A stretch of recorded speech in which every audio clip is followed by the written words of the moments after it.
Hey, it's Midge. This is Devlog 6, Grenades and Goblins. Alright, so today we're going to talk about grenades. Then we're going to talk about goblins, the new enemy, who also use grenades. Then I will talk about a critical bug that I wouldn't say I fixed, but I found a workaround for. And then I'm going to announce some things that are coming soon. Say something cool when you throw it! Something cool!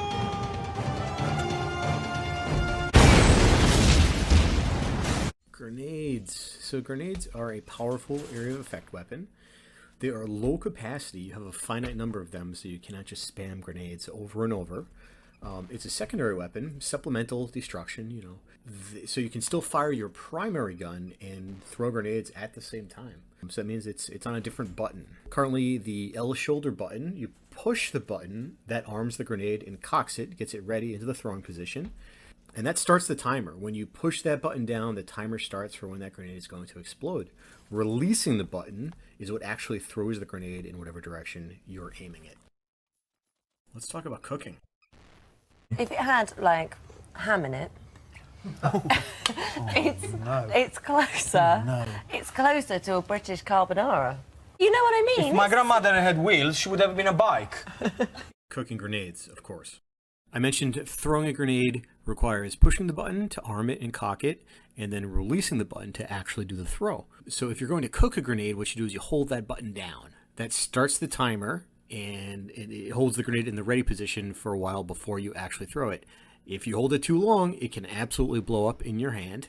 But if you hold it a little bit and then release it, what it does is it gives the enemy less time to react, less time to run away, or in real life, less time to potentially throw it back. I added a couple of things to make it less likely that the grenade will blow up in your hand or as a surprise. There is a red exclamation point that starts blinking when it's close to the grenade blowing up, and as that blinks, there's also a beeping sound. That, of course, does not happen in real life, but it's a nice quality of life improvement for the game. All right, so early versions of the grenade would just, when you threw it, it would move in a linear fashion. It didn't look great. It just looked kind of floaty and fake. What I did to improve that was I gave the grenade a little bit of an arc, and I made it bounce. You play a sound effect when it hits the ground and have it bounce back up a little bit. Very similar code to the shell casings, the magazine drops, the glass shards when they fall and bounce from the brain boss. One of the problems this presented me with was I have those pits. Currently, nobody can fall in the pits, but the grenades can go over the pits, and if they normally would bounce, I had to implement a little falling mechanic. This was kind of fun. It worked really well. When the grenade falls in a pit, if that happens, it just scales down very quickly, and I play like a cartoonish noise or falling. That worked pretty well. All right, let's talk about that goblin. Grenades and Goblins kind of sounds like a Dungeons and Dragons spinoff, huh? So the goblin, he is a little green guy. This is a character from the 0x72 tile set. He's just a tiny little green guy. I did have to do a death animation for him, but other than that, I used him as is. The goblin's attack is, you guessed it, grenades. This guy can throw grenades at you. As I said, the goblin is a small character. Something that's a little bit humorous is the grenade is about the same size as the goblin's body, so it's kind of ridiculous seeing him run around with a grenade over his head. Reminds me of like Batman holding that old school Batman holding that bomb over his head. When I first made this guy, I did not have any code to make them run away from grenades, and that was just absolute chaos. Like, you'd enter a room full of goblins, and they would just blow themselves up. It was chaotic and fun, but it didn't really present much of a challenge. So I added a sense of self-preservation, so they would run away from the grenades after they were thrown, and that made them a little more durable. They're still honestly not that much of a threat, but they are super fun. One of the things that makes them so fun is the ability to throw back grenades that they have already thrown at you.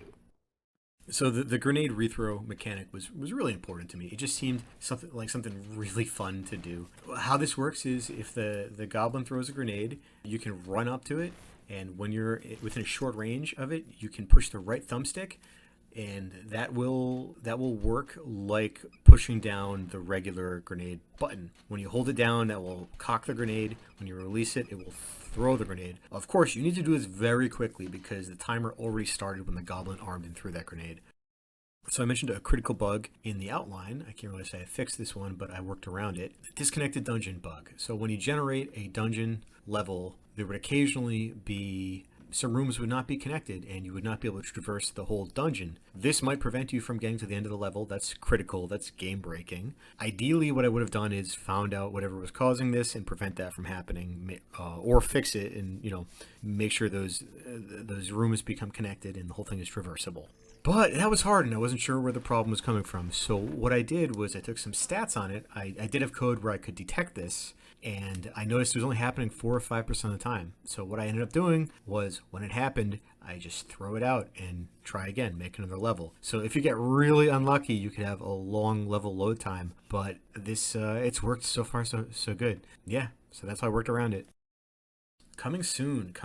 So I am working on the Steam coming soon page for this game. I have named the game. I don't want to share that until I get the page up, but I'm really excited about this. The game feels a lot more real looking at this page and knowing that other people will be able to see it. Getting together some promotional artwork for like the capsule art and that sort of thing.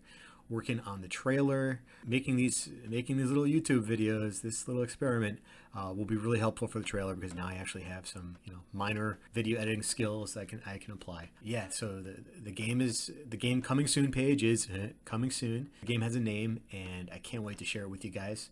So yeah, that is it for today. Thank you for watching. Please like and subscribe if you haven't already. Until next time.